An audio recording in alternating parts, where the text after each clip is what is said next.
Mrs. came home, had to help her with the groceries. Wouldn't you know it, that's right when the thunder and the lightning and the pouring rain seem to be maxing out. Alright, so I was looking at this. I was trying to see what the name was on this thing. E-Z-A-L-O-N. Ezelon of Rolle, R-O-L-L-E, Switzerland. But like I said, this is a 1 to 2 inch Mitutoyo micrometer, a number 123-125, made in Japan. But what's cool about this one is it's a, I think they call this a disc mic, or I forget what they call this type, but it's got these big flats here. So this is really designed for measuring the thickness of like flat stock and things like that. But I don't have one like this, so that's a nice find. Although I don't know why it's got a star wrench, and I don't know why it's in a Ezelon box. I don't really care. This box here, it's marked $15. This looks like old yard sale pricing. Old tape, that's for sure. And what we have in here is a nice little indicator. It looks like a best test, but it's not. It's a Alina, I think. A-L-I-N-A maybe? But it seems to work okay. And it's not corroded. It looks like it's in very good shape. This actually looks like it might be the original box for this.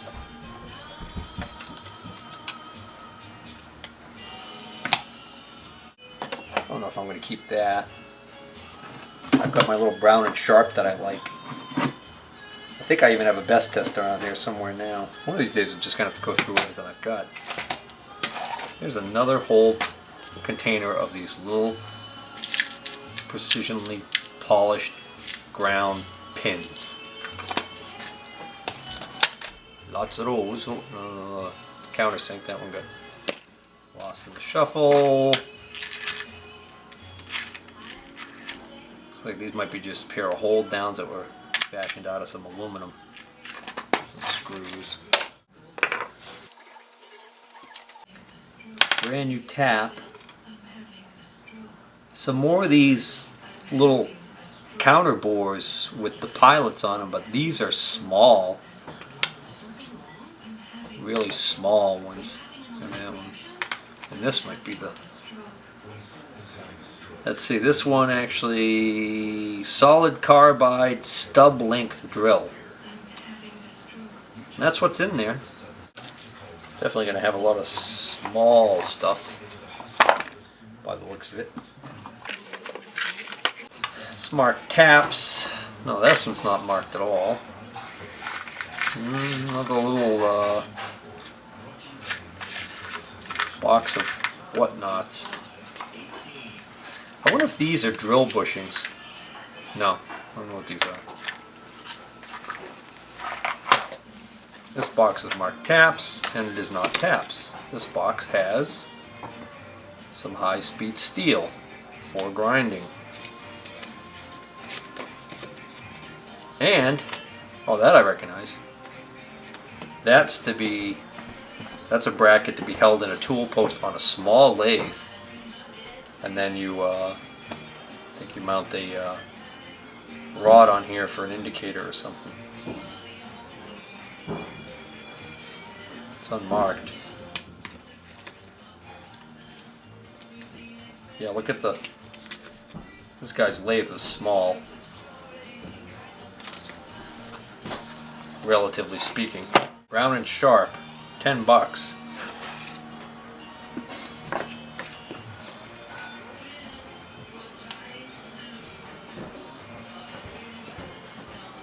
Yep, Brown and Sharp depth gauge. one rod in it and 2 more rods in the box, so don't know if that's complete, and certainly don't know what the purpose of that little piece of steel is. There's a nice looking box. Stare it. Hopeful. Depth 0 to 3 inch micrometer. Let's see what's in there. Oh yeah. There we go. This is LS Starrett. That's a nice one.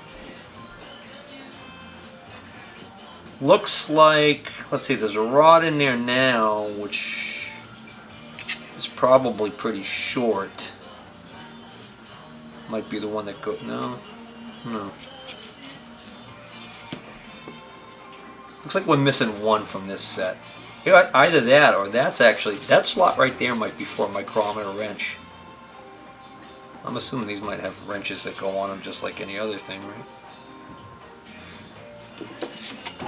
That might be a complete set. Might have to keep that one. Slocum, or slow. I can't quite make it out. Yeah, Slocum. Slocum micrometer caliper. $15.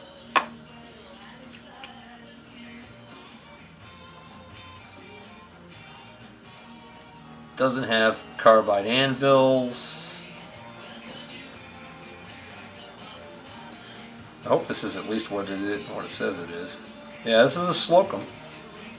So it's got the original box, and it's got a little Slocum micrometers. Their use is economy. Instruction booklet, which is nice, and I can't believe that all of these wrenches are for this one mic, so doubt I'll keep that. This box obviously is not the box that was originally.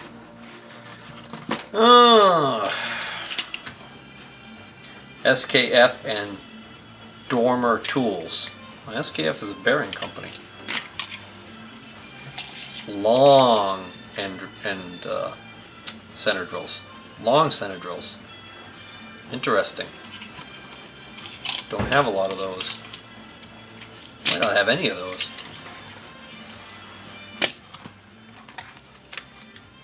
Center drills. Carbide one right there. Mostly high speed steel in there. Center drills. Center drills. End mill.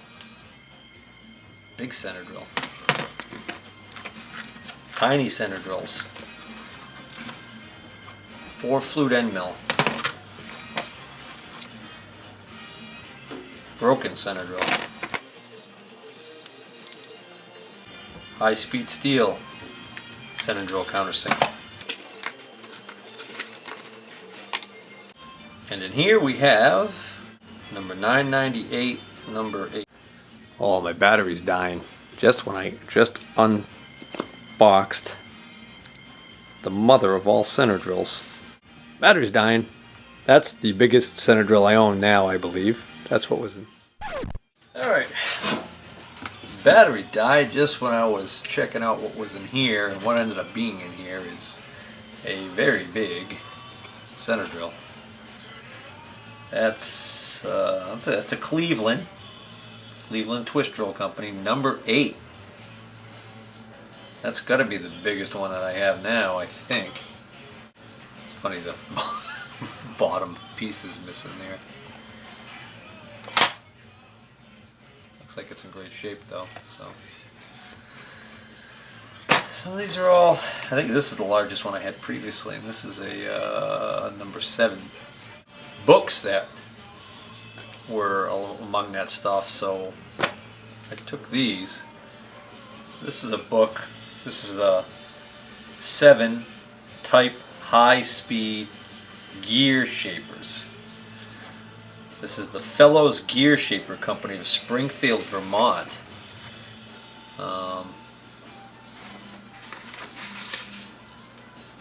This is a 1934 6th edition, revised 1934. And it says here, describing a line of gear cutting machines capable of being operated at high speed and particularly adapted to the cutting of accurate work on high production basis. So that is a book that I am probably going to actually enjoy. I like reading this kind of stuff. It's in excellent shape. A lot of nice photographs. I'm not familiar with this, you know, it's not like Brown and Sharp or whatever. This is the Fellows. So I'll probably peruse this just for giggles, and then it'll probably end up being an eBay item. I don't know if anybody's going to even have interest in that necessarily. We have a, it looks like a blueprint, but it's just a little paper. It says, rules for computing the number of teeth hobbed by micron machine. For pinions, use Alright, so we'll keep that with that. And then there's this book. This one is Taps, Dies, Screw Plates by the SW Card Manufacturing Company. I have some card taps in little wooden boxes. A division of the Union Twist Drill Company, Mansfield, Massachusetts. That's interesting to me because I know right where Mansfield is, and I had no idea that they actually had a company there doing that kind of work. In fact, there's a nice picture right there of, okay, well that's the plant, and that's the parent company, Union Twist Drill Company in Athol, Massachusetts. So that's kind of neat. We get a date on this book. Butterfield Divisions, 2.5 acres of floor space, Derby Line, Vermont, and Canadian factory in Rock Island, Quebec. And okay, here's a photograph of the Mansfield, Massachusetts plant, 2 acres of floor space. And this is dated January 1939. And the cover's rough, but inside the book looks like it's in great shape. And there's all kinds of nice information in there on tap sizes and various taps. So that's interesting. There's tap handles, tap sets, countersink. This is always nice when you get to the back of these old catalogs. Oftentimes you'll find a section here is called tables. 3-wire. Here's a nice little instructions on the 3-wire system of measurement. Special fine pitch hand taps. So that's a neat book. This box is so taped up you can't even tell what it used to be, but it's marked $5 all over it. It's a chuck. It is a number 1A Jacobs. Nice condition. And that could be put right in a collet. That's nice. Probably keep that one. $40. Ooh, big money here. Star it. Oh, this might be best test. Sure enough. I'd even forgotten this was in here. Got ourselves a nice best test. I'm sorry, I keep saying best test. Best test, I think, is the Brown and Sharp version. I meant to say last word. So this is a last word indicator, which I think I have one of these already, but this one looks brand new. Condition is really nice on that one. And also looking at this looks like this set might be fairly complete. I don't know exactly what's supposed to go where as far as in this set, but that's nice. I like that.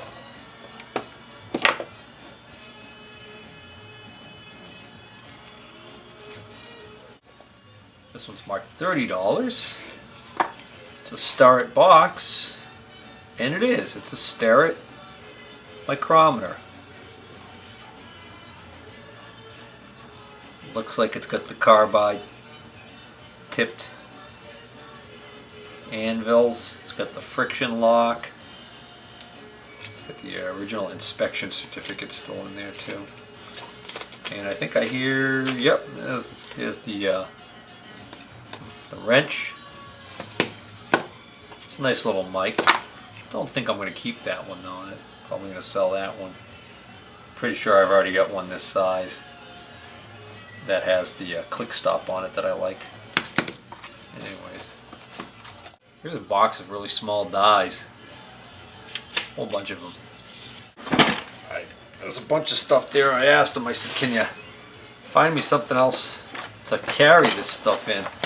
Some of the boxes were falling apart.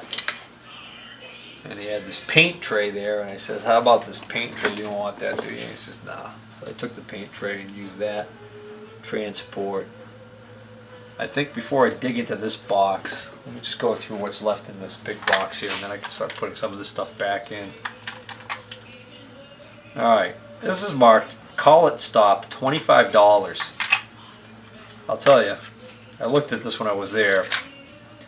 I have no idea why this is so expensive. So I don't know if he made this, but I don't quite understand how this even works necessarily, because you've got the socket head screw that just goes in here. Then you get these almost like pins here or something. I don't know. So I might have to look up what a Call It Stop is for. So I don't know if this is something he bought and then stamped it, or if he made this. Either way, maybe there was something, well, this says Call It Stop. I guess that does look like that would fit, just about fit in a, where a 5C collet might go. I don't know. That's going to be a mystery item. Unless one of you guys knows what it is and chimes in. This is... There is something in here. Oh, that's a little itty bitty countersink. This box, well, we're going to have to take that aside. Get to that later. This whole thing right here is nothing but small, very small reamers. Another countersink. This is an adjustable reamer in excellent shape. Who makes this? This is a Union twist drill adjustable reamer. This, it's very hard to see the markings on this. This is a Weldon 3/4 inch 4 flute end mill. Looks good. Oh, one of those reamers that got away. Countersinks, carbide, 3 more.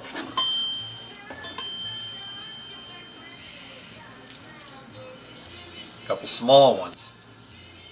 And another one of this, whatever the type of metal this is. A wrench. Oh yeah, came across this wrench and thought, oh, I kind of like the angle that's at, like maybe it was for on a lathe or something like that. And you know, looked at this end and was like, boy, that really looks like something happened to that. That doesn't look right to me. Well, yeah, junky old wrench. Then I looked a little closer and I realized, right here, the script, Ford. This wrench probably came with a toolkit on a tractor or something. But somebody, looks like they ground this and did some bad things to it, so I don't know if it's really worth much now. Almost done with this box. Then we'll do this tray. Here's a scale. Clearly it's this type of scale. It's supposed to have a... This is Dunlap. This is supposed to be the type that's supposed to have a... you know, a miter or a bevel on that. Another countersink, small one. This little box right here has not one but two interesting little milling cutters. This one's carbide, you can tell just by the weight. So that's a little slot cutter carbide, that's nice, like that. This one is probably just high-speed steel, but this one's got a bevel to it, so that's another nice little cutter. But the carbide one, carbide slot cutter, or keyway cutter I should say, that's a nice find there. I bet you that's an expensive one to buy. Let's look at this tap handle, small one. Seems unmarked. Ball end mill. 9/16.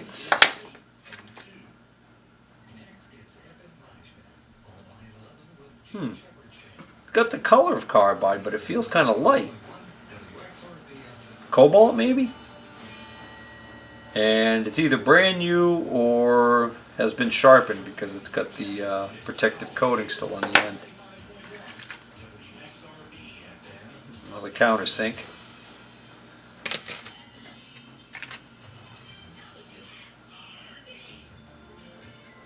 Not quite sure what, I guess that could be used as a deburring or whatever.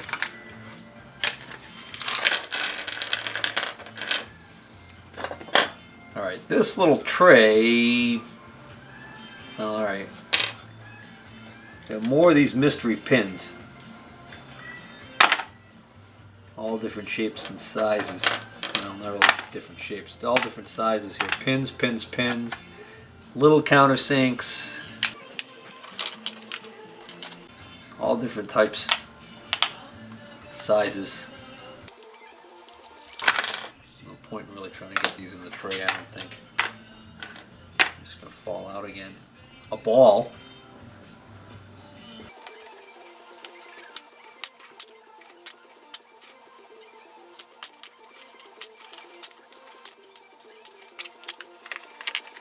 Alright. What we got here? 2 to 3 inch micrometer. Brown and sharp. North Kingston, Rhode Island. That's not that far from me. I can drive there in about 45 minutes. That was just loose like this. Again, probably won't keep that one because I probably have something to take its place already. This is a little general number 444 depth gauge. Somehow that survived not getting all bent up.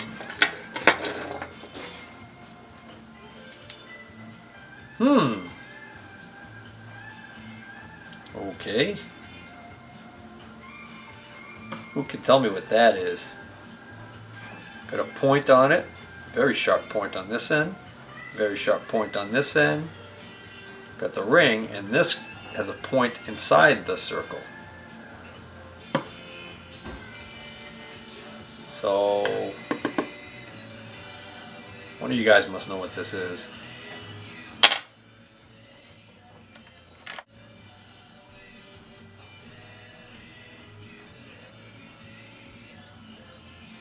Scriber, I think, right? Very sharp point. Seems kind of smooth. Almost looks to me like that sits on a surface plate, and then you go, you know, you'd have your piece on there, and you'd go right down scribe, and then to change the height of this, you adjust this. Yep, that's what that is. Probably shop made, but kind of nicely executed actually. And I think I might keep that. Ah, look at this. Now, I've got some of these that were for cutting leather, and I've kept them and decided I'm going to repurpose them for cutting holes in gaskets. But this one is double. It's got an inner cutter and an outer cutter, which means this is going to cut a washer. And you know what I thought? I wonder whether or not this is actually for cutting, I mean it's a long shot, but I wonder if this is actually for cutting felts. Pieces of felt to go like on the Atlas over there on the counter shaft. There are pieces of felt that are missing. And I was wondering, you know, this would be the perfect tool, if the diameters were right, it'd be the perfect tool to cut replacement felts for that.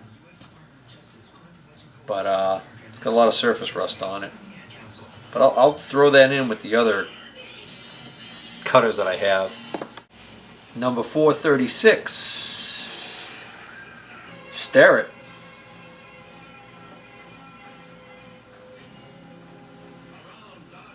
Oh, I like this one. This has got the click stop. And we got its big brother here too. Number 436, 5-inch. So this, what's this one? This is the 4-inch and this is the 5-inch. So these were probably part of a set originally. And this one, somebody even took the time to dip it in some goop to protect it. I might have to keep those. I don't know if I've got. The only micrometers that I've got this big, I think, are the ones in that I have in a set that are cheaper. So that might be V-blocks. I was happy to see these V-blocks because I didn't have any small V-blocks. Unfortunately, though, if I'm not mistaken, I did not find anywhere. I did not find the clamps. And these also are, I think, shop made. They're not Starrett's or anything. They're completely unmarked. But, you know, they look precision ground. And here's a, this is another General Hardware manufacturing company, number 715. This is a little, it's got a scale on the side and then it's decimal equivalents. And then on the back, there's a reference table, tap and drill sizes.